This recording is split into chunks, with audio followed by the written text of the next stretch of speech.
सबरी की कथा। सबरी कौन थी? बात भगवान राम के जन्म से पहले की है, जब भील आदिवासी कबीले के मुखिया अज के घर बेटी पैदा हुई थी। उसका एक नाम श्रमणा और दूसरा नाम सबरी रखा गया। सबरी की माँ इंदुमती उसे खूब प्यार करती थी।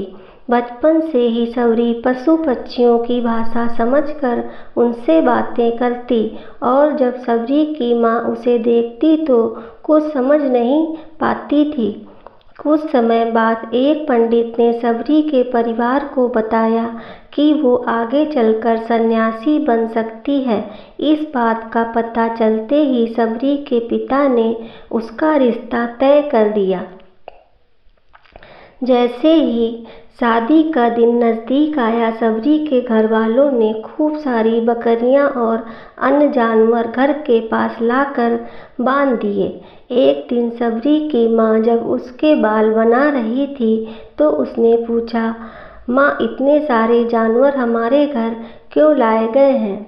माँ ने जवाब दिया, बेटी तुम्हारा विवाह होने वाला है, इसीलिए हम लोगों ने इनका इंतजाम बलि के लिए किया है।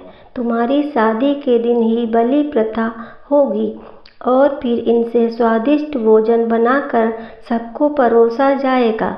यह सब सुनकर सबरी दुखी हो गई। काफ़ी देर तक सबरी ने उन जानवरों को आज़ाद करने के बारे में सोचा। सोचते सोचते सबरी के मन में हुआ कि अगर ये जानवर यहाँ नहीं होंगे तो इनकी बलि रुक सकती है। ऐसा नहीं हुआ तो मेरे घर से कहीं चले जाने पर ही यह बलि रुकेगी। जब मैं ही नहीं रहूँगी तब ना विवाह होगा और ना ही बलि प्रथा। इससे मासूम जानवर बच जाएंगे। इसी सोच के साथ जानवरों को रखी गई जगह पर सबरी पहुंची। उसने सोचा कि उन्हें खोल देती हूँ, लेकिन वो ऐसा नहीं कर पाई। उसके बाद सबरी जंगल की तरफ भागने लगी। भागते भागते सबरी ऋषि मुख पर्वत पहुँच गई। वहाँ करीब 10,000 ऋषि रहा करते थे। सबरी को लगा कि वो भी इसी जंगल में किसी तरह ऋषि मुनियों की सेवा करके अपना जीवन जी लेगी। वो चुपचाप उसी जंगल में एक हिस्से में किसी तरह से रहने लगी। सबरी रोजाना ऋषि मुनियों की झोपड़ी के आगे झाड़ू लगाती और हवन के लिए लकड़ियाँ भी लाकर रख देती। ऋषि मुनियों को समझ नहीं आ रहा था कि जंगल में उनके काम अपने आप कैसे हो रहे हैं। एक दिन सबरी को किसी ऋषि ने देख लिया। उसे देखते ही उसका परिचय पूछा। जैसे ही सबरी ने बताया कि वो भील आदिवासी परिवार से संबंध रखती है तो उसे ऋषियों ने खूब डांट लगाई। सबरी को इस बात का बिल्कुल भी पता नहीं था कि उसकी जाति छोटी है और उसे ऋषियों द्वारा जाति की वजह से अपमान सहन करना पड़ेगा। इतना सब होने के बाद भी सबरी हर ऋषि मुनि के दरवाजे पहुँचती और उनके आंगन में झाड़ू लगाकर उनसे गुरु दीक्षा देने के लिए कहती। हर कोई सबरी को उसकी जाति की वजह से अपने आश्रम से भगा देता। ऐसा होते होते काफ़ी समय बीत गया। उसके बाद सबरी मतंग ऋषि की कुटिया में पहुंची। वहां पहुंचकर मतंग ऋषि को सबरी ने बताया कि वो उनसे गुरु दीक्षा लेना चाहती है। उन्होंने खुशी खुशी उसे अपने गुरुकुल में रहने दिया और भगवान से जुड़ा ज्ञान देते रहे। सबरी ने भी अपने गुरु मतंग ऋषि की सेवा में कोई कसर नहीं छोड़ी। वो गुरुकुल के भी सारे काम करती थी। सबरी से खुश होकर मतंग ऋषि ने उसे बेटी मान लिया था। समय के साथ मतंग ऋषि का शरीर बूढ़ा हो गया। उन्होंने एक दिन सबरी को अपने पास बुलाया और कहा, बेटी मैं अपना देह त्यागना चाह रहा हूँ। बहुत साल हो गए इस शरीर में रहते रहते। सबरी ने दुखी मन से कहा, आपके ही सहारे मैं इस जंगल में रह पाई हूँ। आप ही चले जाएंगे तो मैं जी कर क्या करूँगी। आप अपने संग मुझे भी ले जाइए, मैं भी देह त्याग दूँगी। मतंग ऋषि ने जवाब दिया, बेटी तुम्हें चिंता करने की ज़रूरत नहीं है। राम तुम्हारी चिंता करेंगे और ध्यान भी रखेंगे। सबरी ने राम का नाम सुनने के बाद पूछा, वो कौन है और उन्हें मैं किस तरह से ढूंढूंगी। मतंग ऋषि ने बताया, राम कोई और नहीं भगवान है। वो तुम्हें सारे अच्छे कर्मों का फल देंगे। तुम्हें उन्हें ढूंढने की कोई ज़रूरत नहीं है। वो एक दिन खुद तुम्हें खोजते खोजते इस कुटिया में आ जाएंगे और तुम्हें उनके हाथों से मोक्ष मिलेगा। तब तक तुम इसी आश्रम में रहो। इतना कहते ही मतंग ऋषि ने अपना शरीर त्याग दिया।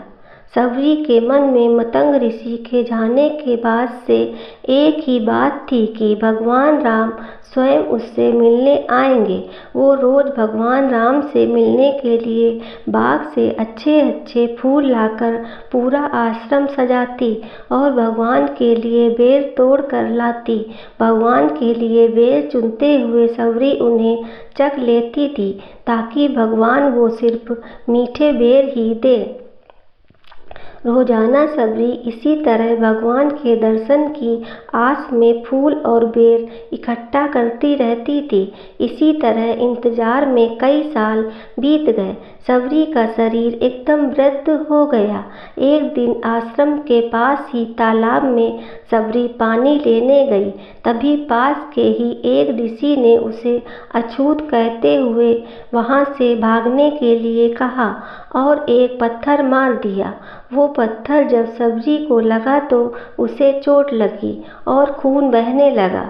बहते हुए खून की एक बूंद उसी तालाब के पानी में गिर गई। तभी पूरा तालाब का पानी खून में बदल गया। ये सब होता देखकर ऋषि ने सबरी को ही डांटा और कहा कि पापिन, तुम्हारी वजह से पूरा पानी खराब हो गया। रोज ऋषि उस पानी को साफ करने के लिए अपनी कई तरह की विद्याओं का इस्तेमाल करते। कई सारे जतन करने के बाद भी कुछ नहीं हुआ। फिर उन्होंने गंगा जैसी कई पवित्र नदियों का जल भी उस तालाब में डाला, फिर भी तालाब का पानी साफ नहीं हो पाया और वो खून जैसा ही रहा। कई सालों तक तालाब के पानी को साफ करने की कोशिश के बाद भी कुछ काम नहीं आया तो ऋषि ने थक कर सब कुछ छोड़ दिया। इस घटना के कई सालों के बाद भगवान राम अपनी पत्नी सीता के हरण के बाद उन्हें ढूंढते हुए उसी तालाब के पास पहुँचे। ऋषि मुनियों ने उन्हें पहचान लिया। भगवान को वहाँ देखकर ऋषियों ने तालाब का पानी साफ करने के लिए भगवान को उसमें पैर डालने के लिए कहा, लेकिन पानी जैसे का तैसा ही था। ऋषि मुनियों ने भगवान से भी कई अन्य जतन करवाए, लेकिन वो पानी जस का तस खून जैसा ही रहा। तब भगवान ने ऋषियों से पानी के रक्त में बदलने की कहानी पूछी। तब ऋषि ने सबरी को पत्थर मारने वाली सारी बात बता दी। उसके बाद कहा कि वो महिला ही अपवित्र है, छोटी जात की है, इसलिए ये सब हुआ है। उसी वक्त भगवान राम ने कहा, ये सब आप लोगों के खराब वचनों से हुआ है। सबरी को इस तरह के शब्द बोलकर आप लोगों ने उसे नहीं बल्कि मेरे दिल को घायल किया है। इसी घायल दिल के रक्त का प्रतीक यह तालाब का लाल पानी है। आगे भगवान राम बोले, कहाँ है वो माई, मैं उनसे मिलना चाहता हूँ। तब तक सबरी उसी तालाब के पास पहुंच जाती है। इस दौरान सबरी के पैर को ठोकर लगती है और कुछ धूल उस तालाब में गिर जाती है। तभी सारा पानी साफ हो जाता है। भगवान सबसे कहते हैं कि देखिए, आप लोगों ने क्या कुछ नहीं किया, लेकिन पानी साफ नहीं हो पाया। अभी सिर्फ इनके पैर की थोड़ी सी धूल से ही तालाब का पानी साफ हो गया। भगवान राम को सबरी पहचान चुकी थी। उन्हें प्रणाम करके सबरी ने कहा, भगवान आप मेरी कुटिया में चलिए।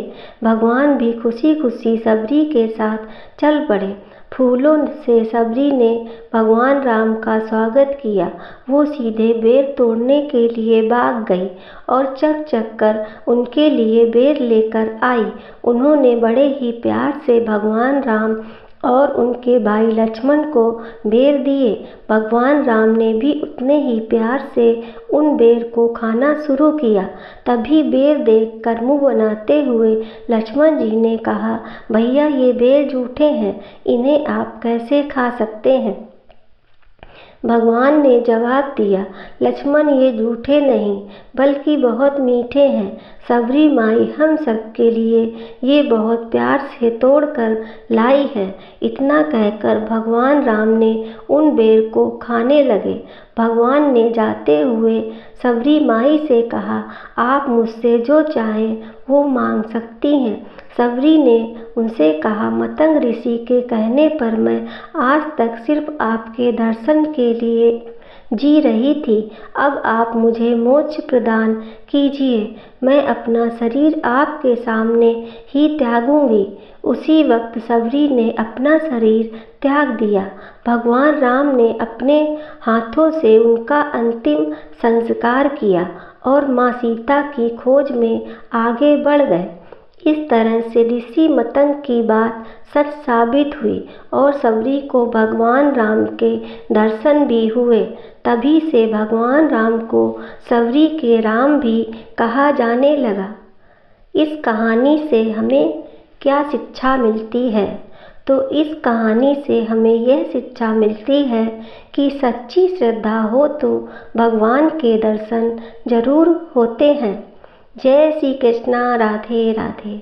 दोस्तों, आपको ये कहानी कैसी लगी कृपया कमेंट करके ज़रूर बताएं और ऐसी ही कहानियों को जानने के लिए हमारे चैनल को सब्सक्राइब ज़रूर करें। धन्यवाद।